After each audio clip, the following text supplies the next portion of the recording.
Olá, tudo bom? Como vai você?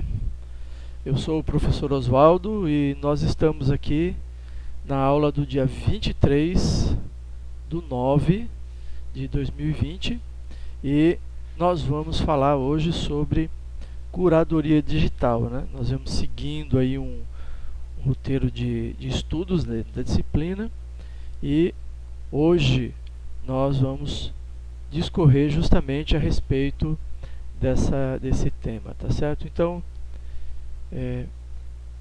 vamos começar. Deixa eu só organizar aqui algumas coisas. Só um instantinho. E pronto. Acho que você está me ouvindo direitinho aí, tá certo? Então, vamos seguir. Então, aula dia 23/9 e hoje nós vamos falar de curadoria digital. Vamos aproveitar aqui o material de uma palestra que eu já fiz para vocês, tá certo? Uma palestra que eu já fiz, vou aproveitar o material aqui para vocês. Bem, nós vamos assim organizar essa nossa discussão, esse nosso estudo em duas partes, tá certo? A primeira parte conceitual e a segunda parte ela é mais ainda não chega a ser prática, mas a gente sai da parte conceitual para entrar em uma aplicação, embora ainda um pouco conceitual, mas uma aplicação em um nível maior, tá certo? Então veja só, ao todo serão dois assuntos que eu vou abordar nessa sequência. O segundo eu não vou abordar totalmente nessa aula de agora, tá certo? Nós vamos falar forte hoje sobre curadoria digital. Eu vou começar um pouquinho sobre isso e aí o tema de Big Data que eu vou relacionar com o tópico de curadoria digital, ela fica para uma próxima aula, tá certo? Então, muito bem. Como expliquei, né? A segunda parte seria a aplicação. Nós não vamos falar disso hoje. Então, vamos lá. O que seria a curadoria digital, né? Pronto. Curadoria digital pode significar várias coisas, dependendo da área em que o termo curadoria digital está sendo considerado, tá certo? Não adianta você achar que tem um termo tem um sentido único, né? Quase é pouca coisa, né? Nossa vida tem unanimidade, né? Tá certo? Mas vamos lá. Entre todas as áreas, né, o que se pode perceber é que existe um sentido de sinônimo em relação ao ato de cuidar de algo, de estar zelando por alguma coisa, tá certo? Então, nós vamos ficar justamente nesse sentido, né? Bom, sendo assim, mais técnico no estudo do termo, né? Como bem gostaria a professora Virginia Bentes. Virginia, tudo bem com você? Então, o termo em si, ele origina-se do latim curator, né? Que significa aquele que administra, aquele que tem zelo, cuidado e apreço. Zelo, cuidado e apreço, né? Então, por zelo, cuidado e apreço, eu acredito que a gente consiga entender aí o significado e a significância desse termo de curador, né? Tá bom? Então vamos, continuando aqui.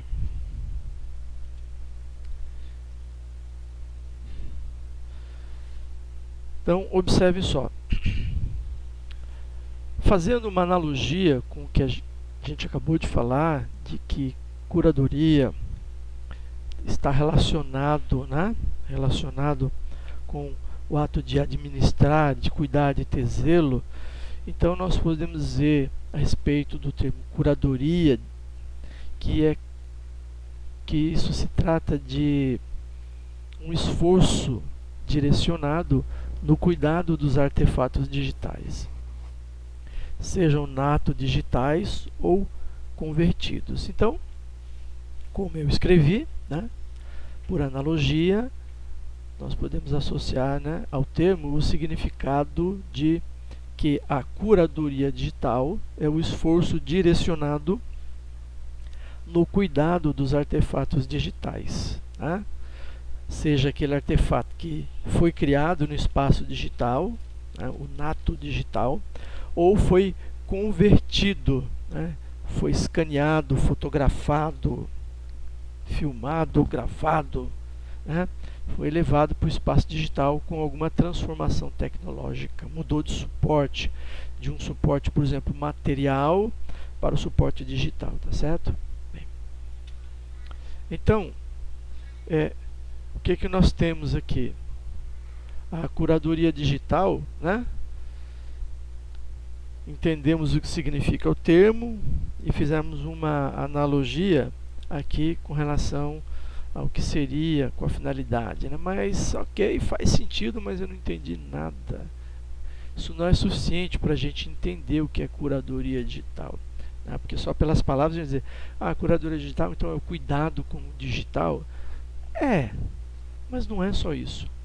É um conceito maior, tá certo? Um conceito bem maior.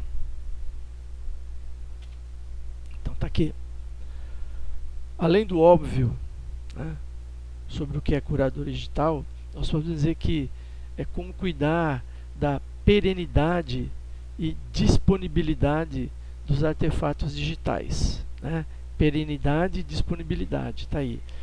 Tornar o material durável no sentido de ele ter a sua existência prolongada, mantida pelo tempo necessário, né? Mantida pelo tempo necessário e disponível, né? Disponibilidade dos artefatos é que esses documentos sejam mantidos e eles sejam disponibilizados para as pessoas. Não adianta a gente dar um jeito de manter, né? Tornar perene os artefatos informacionais se nós não conseguimos disponibilizá-los. Não adianta, né? Tem que ser as duas coisas. Tornar perene e disponível. Bom, então, curadoria digital também significa continuamente procurar novos significados e novos usos desses artefatos informacionais, né? Ressignificar esses artefatos, fazendo com que eles se tornem úteis, ou mais úteis ainda, combinando com outras coisas, né? Continuamente inovar nas formas, né? Nas formas deste artefato informacional. E inovar pode ser migrando de suporte, né? Você tem no suporte material, aí você migra para o suporte digital. No suporte digital, você pode ter nas formas sonora, formas visual, na forma audiovisual, né? E ainda nas formas audiovisual pode ser simplesmente uma questão de uma transcrição da fala, pode ser simplesmente o computador falando o texto e explicando aquele texto, né? Bom, então, continuamente inovar nas formas de disponibilizar os artefatos, né? Isso tem muito a ver com a acessibilidade informacional, né? Então, o que significa isso? Disponibilizar significa que as pessoas têm que ter condição de acessar aquilo. Então, um deficiente visual não fará uso de um artefato informacional, de um documento, se aquele documento estiver numa forma visual, tipo uma imagem, e não houver uma audiodescrição daquilo. Então, o documento ele não está disponível. Então, na acessibilidade informacional, eu vou me preocupar com isso, né? Em tornar aquele artefato disponível para as pessoas, considerando limitações, restrições que elas tenham, ou simplesmente acrescentando mais formatos e mais formas de obter aqueles dados, de maneira que seja mais fácil obter e consumi-los. Bem, significa também continuamente criar estatísticas de uso, né? Continuamente agregar valor aos artefatos. Vamos dar uma pausa de um minutinho.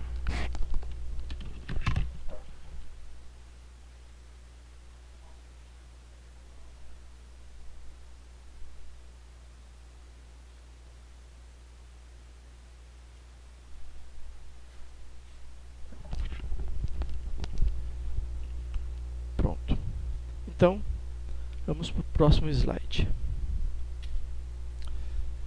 Além disso, né, são ferramentas, além dessa compreensão, dessa aplicação, desse entendimento de como se aplica curadoria digital, eu tenho também que são ferramentas para a curadoria digital, ou seja, a curadoria digital não existe sem esses elementos.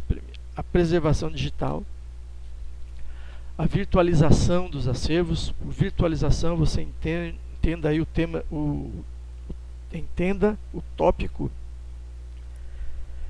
como sinônimo de digitalização, né? Então, a virtualização é quando você pega um documento, você o leva para o espaço digital, mas não é meramente uma cópia, meramente uma fotografia ou uma imagem de scanner, tá certo? É você levá-lo e também levar junto uma estrutura informacional desse documento, ou seja, o seu conjunto de metadados. Do contrário, ele é só uma foto, é só uma imagem, né? Agora, quando você tem algum outro documento que exterioriza essa estrutura desse documento, né, e que permite então a estrutura mais o próprio documento, consultas avançadas e consultas interessantes com relação ao seu teor, então você está na virtualização, tá certo?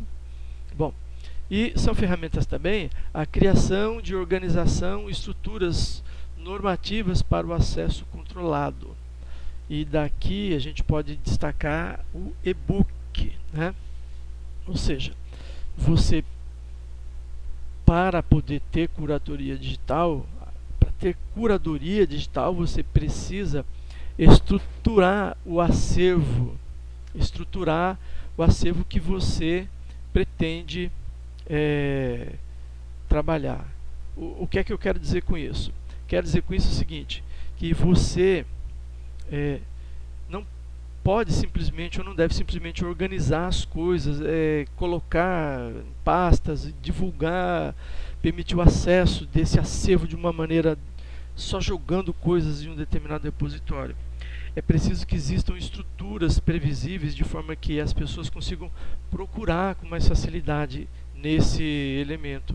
E quando ela procura com facilidade, significa que você conseguiu aquela questão da acessibilidade informacional, mas que passa a haver uma previsibilidade. As pessoas têm que saber como elas vão conseguir encontrar o material e como é que o material se parece, tá certo? Bom, então, eu citei o e-book aqui, porque e-book você tem o seguinte caso. Eu vejo muitos repositórios institucionais onde lançam lá PDFs, né, como se o PDF fosse um e-book. Na verdade, o PDF não é um e-book. PDF é Portable Document Format, né? É um documento portável. Ele é um formato de documento portável. Significa que é o mesmo documento. Ele consegue ser lido num sistema operacional Linux, sistema operacional Windows, e aí vai, tá certo? E até mesmo no celular. Mas a leitura e o consumo desse documento é completamente prejudicado, porque você tem que ficar fazendo um zoom, andando para lá e para cá. É a mesma coisa que você fazer o seguinte, você colocar o livro na mesa e ficar lendo o livro, olhando pelo celular. Você tem que ficar mexendo, né?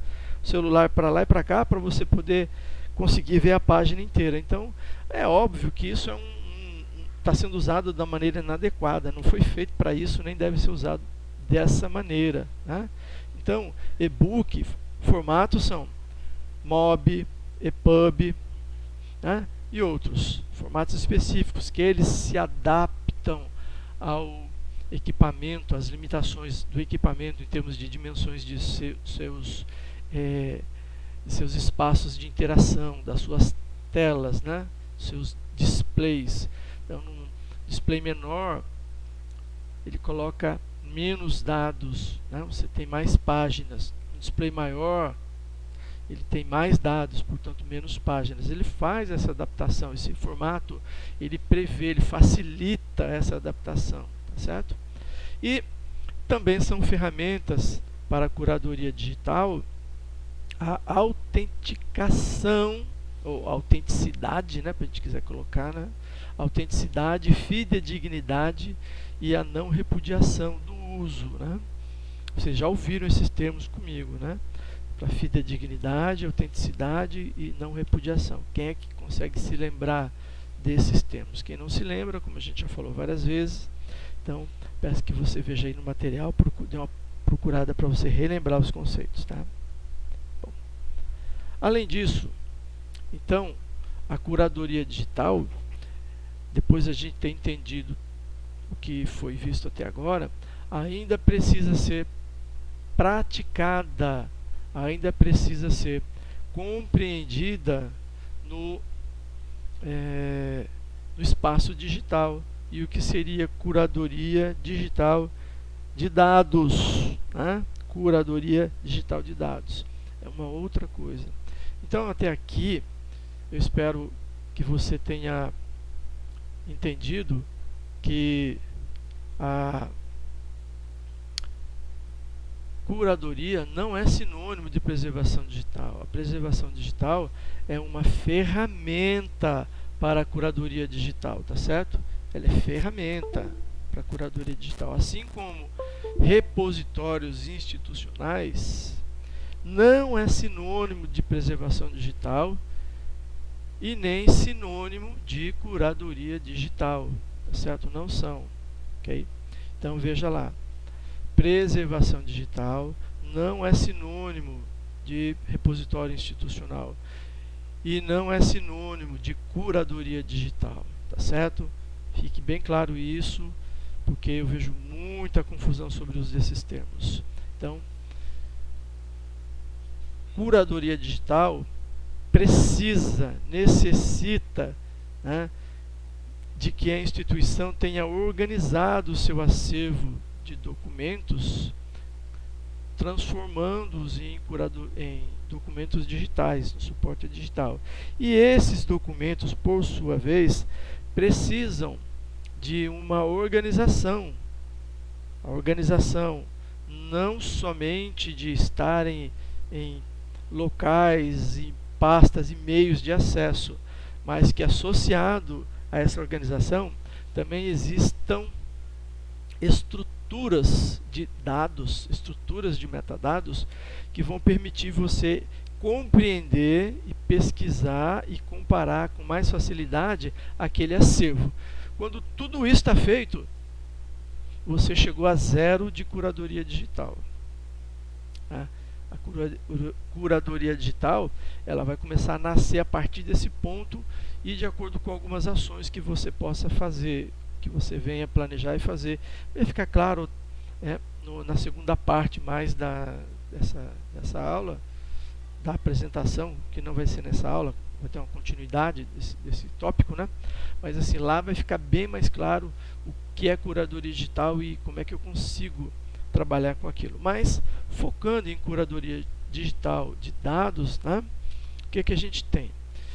Nós continuamos com as mesmas preocupações de tudo que foi falado, porque o que foi falado até agora há pouco tem aplicação no espaço digital de uma maneira geral, no espaço digital também particularizado na curadoria digital de dados, né? Vocês já devem ter ouvido falar em termos como ciência aberta, dados abertos, não é isso? Acesso, revistas de acesso livre, revistas de acesso pago, coisas desse tipo, né? Então esse termo aqui está relacionado com esses outros. Mas o que seria a curadoria digital de dados? Você acrescenta o que foi falado até agora há pouco, acrescenta o quê? A descoberta de conhecimento, né? Eu coloquei descoberta de conhecimento porque esse é um termo que é utilizado, né? Mas quem já teve aula comigo sabe que eu discuto e apresento e argumento, né? Consigo trazer argumentos da epistemologia e de entendimentos, né? Sobre dado, informação e conhecimento serem três coisas complementares, mas que são distintas, tá certo? A pessoa pode ter dados e não ter informação nem conhecimento, ok? E só você ter os dados não significa que você consegue transformá-los em conhecimento, transformá-las em informação. Mas falaremos disso no momento adequado. Continuando, descoberta de conhecimento, né? Usando então, mais uma vez, esse termo no sentido genérico, né? Seria funcionalidades, ferramentas e funcionalidades que vão permitir que você coloque os computadores para trabalhar para você, tá certo? Recentemente, em uma das nossas aulas, eu perguntei o que é que você tem no final do seguinte processo. Você pega uma máquina de escrever. Vocês sabem o que é uma máquina de escrever? Já viram uma máquina de escrever? Já usaram uma máquina de escrever? Usaram se for um hobby, né? E visto, provavelmente na casa de um avô, no museu, um tio, né? Mas certamente você não tem uma para usar. A máquina de escrever é o seguinte: você põe uma folha de papel nela, certo? E sai apertando nas teclas, sai datilografando as palavras que você quer que sejam colocadas no papel. Quando você aperta uma tecla, sai uma alavanquinha que bate numa fita que está na frente do papel, uma fitazinha cheia de tinta. Quando você bate, pum, ele pega um pouquinho daquela tinta e marca o papel, e assim é escrito, tá certo? Naquele papel. Assim você consegue colocar letras lá naquele papel. Mas supondo que você passe o dia inteiro escrevendo lá uma folha inteira, datilografando, tlac, tlac, tlac, tlac, tlac. No final do dia, quando você terminar o trabalho, o que você tem? Você tem uma folha datilografada. Mais nada. E se você juntar todas essas folhas, se juntar 1000 folhas datilografadas e guardar em um livro, guardar assim no livro não, colocar numa caixa e deixar guardado. Depois de 1000 anos, quando você abrir aquela caixa, vai ter aparecido mais dados lá, mais folhas, mais conhecimento? Não. Provavelmente a traça e os outros agentes de deterioração devem ter destruído os papéis. Não cria nada. Então a máquina de escrever, ela te dá exatamente o que você produziu, nem mais, nem menos. Ela não acrescenta nada para você. E eu vejo que muitos sistemas, né, principalmente os sistemas usados na área da biblioteconomia, não passam de máquinas de escrever. Eles não acrescentam nada, só organizam a coisa, mas não acrescentam nada.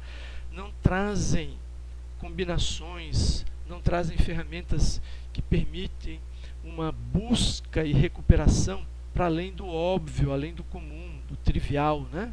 Então, a descoberta de conhecimento é uma das ferramentas que tem a ver com a curadoria digital e que permitem que você consiga aumentar, né, a base de dados que você tem através da combinação inter,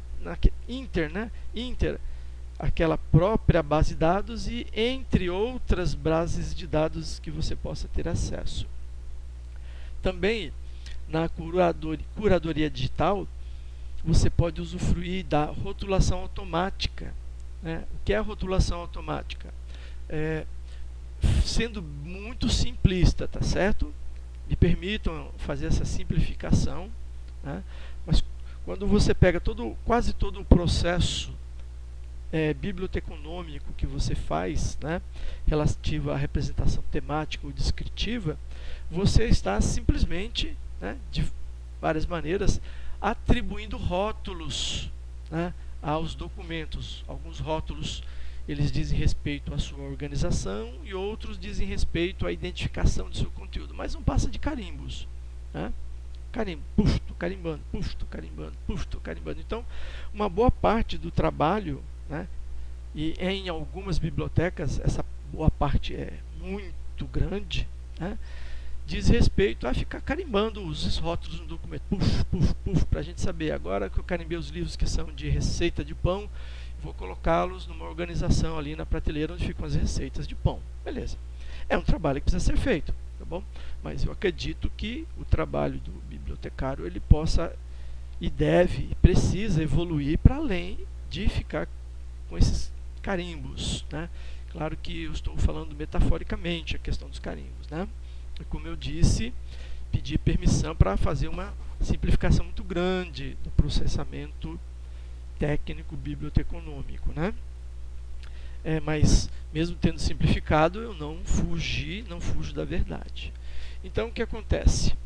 Essa rotulação ela pode ser feita automaticamente no espaço digital, porque o computador tem acesso à obra, tem acesso, às vezes, até o conteúdo da obra, quando se trata de um documento editável ou um documento no qual se tem acesso ao texto como unidades de dados individuais.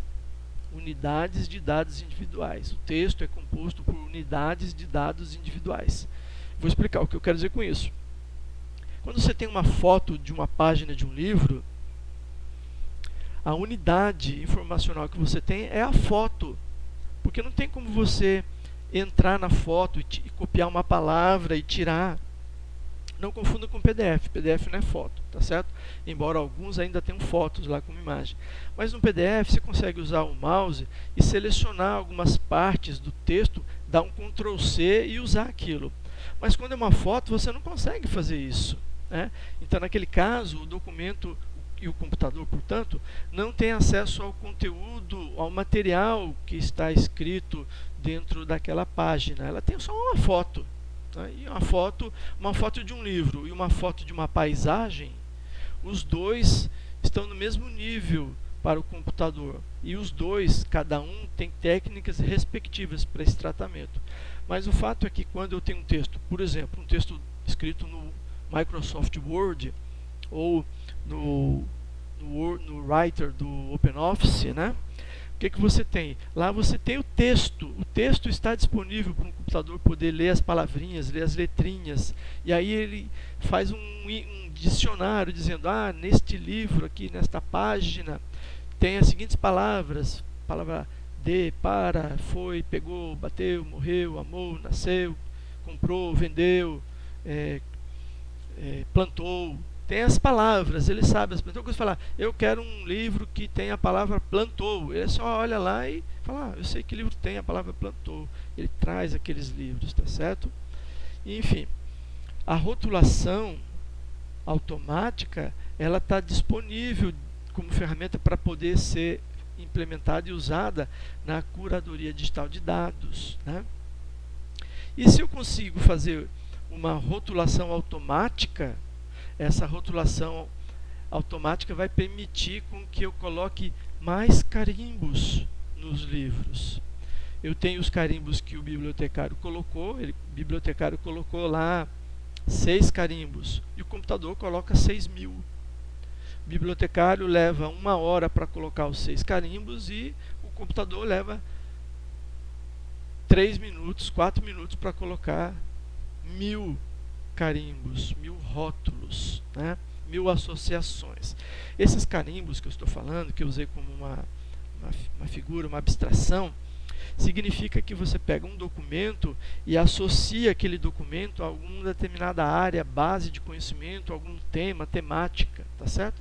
De forma que quando a pessoa quiser, ela só recupera por essas temas temáticas. Então, eu quero os livros que falam de receita de pão. Então, o computador vai procurar os livros que têm a associação a esse conceito, receitas de pão, né? Que é o que a gente chama de o carimbar.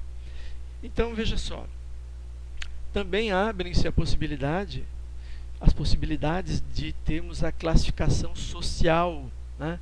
Que as pessoas opinem sobre os livros e essas opiniões e essas classificações das pessoas estejam disponibilizadas para as outras.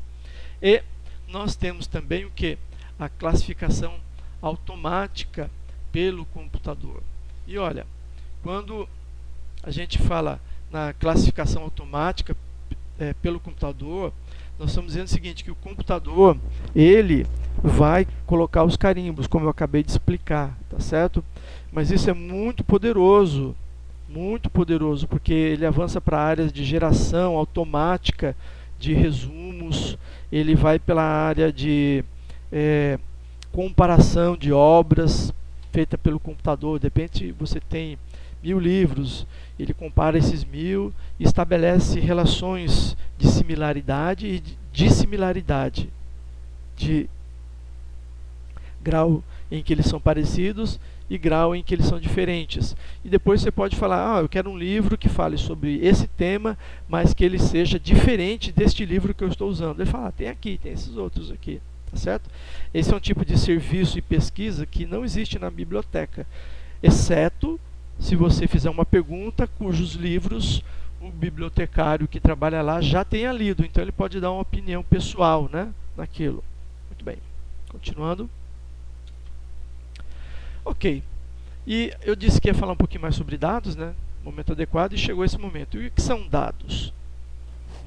Dados são observações de natureza quantitativa ou qualitativa, relativas a elementos reais ou imaginários, né? Imaginários no sentido de que não existem no espaço físico, tá certo?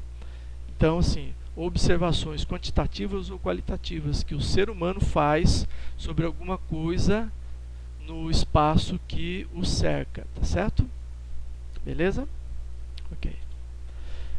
Dados não são informações, né? Dados não são conhecimento. Dados são o quê? Observações de natureza quantitativa e qualitativa. Dados compreendidos, eles produzem informação na cabeça, no cérebro do observador. A informação, né, produzida na cabeça da pessoa, associada a outras informações e vivências da pessoa, produzem mais informação no observador. E isso, somado com as experimentações, com os acertos e erros próprios desta pessoa, vai produzir o conhecimento, né? E eu vou dar uma prova para vocês disso que eu estou falando, tá certo? Eu vou provar que dado não é informação e que dado não é conhecimento. Porque veja, se o dado ele é informação e conhecimento, basta você ter acesso àquele dado que automaticamente você já vai ter a informação e o conhecimento na sua cabeça, não é mesmo? Porque do contrário, existe um processo de construção. E esse processo de construção é justamente a criação e a produção na cabeça do ser humano, tá certo? Então vamos lá. Tá aí. Este é um dado. O que ele significa para você? A não ser que você saiba falar japonês, ler e escrever em japonês, você não sabe o que é isso. Não significa nada para você. Então, mas o dado está bem na sua cara. Se o dado fosse por si só informação e conhecimento, então, magicamente, a informação e o conhecimento teriam se materializado no seu cérebro. Mas isso não aconteceu. Pelo menos para a maioria das pessoas que não conhecem japonês. Então, este ideograma, ele significa uma coisa para nós, significa felicidade. Pronto. Agora sim, você está produzindo entendimento sobre esse ideograma e está vendo que esse ideograma aqui, ele significa felicidade. E você está associando com as lembranças boas que você tem e tudo, está gerando aí uma teia de informação no seu cérebro, uma teia de conhecimento no seu cérebro, porque eu expliquei o que significa este dado para você, tá certo? Então, para você compreender este dado, eu tive que passar muitos outros dados e passei na forma textual falada, né, para vocês, tá certo? Espero que eu tenha mostrado para vocês, existem outros exemplos que eu posso fazer, mas tenho mostrado que dado, informação e conhecimento são coisas diferentes, tá certo? Coisas diferentes. Bom, o dado ele é exterior ao homem e a informação e conhecimento ela é interior ao homem, mas o homem pode produzir dados, e quando o homem quer compartilhar a informação e conhecimento que está na cabeça dele, então todo ser humano faz o quê? Canta, escreve, desenha, rabisca, gesticula, fala para traduzir ou para transformar, fragmentar aquele conhecimento em pedacinhos que a gente chama de dados, tá certo? Bom, e nesse sentido, então, a fala e a escrita é a transformação do conhecimento implícito do homem, do ser humano, né, em dados fragmentados em palavras para tentar fornecer um conjunto tão grande de dados, tão grande de metadados na forma de palavras, que aquele que recebe esse conjunto acabará chegando à mesma conclusão e, portanto, produzindo o mesmo entendimento, mesma informação e mesmos conhecimentos. Beleza. Ok. Então, na próxima parte dessa aula, a gente vai falar sobre o que é Big Data, tá certo? Eu vou discutir sobre isso, o que é Big Data, e vou discutir aplicações de Big Data e fazer uma junção de Big Data com curadoria digital, tá certo? Eu espero que você tenha aproveitado essa aula.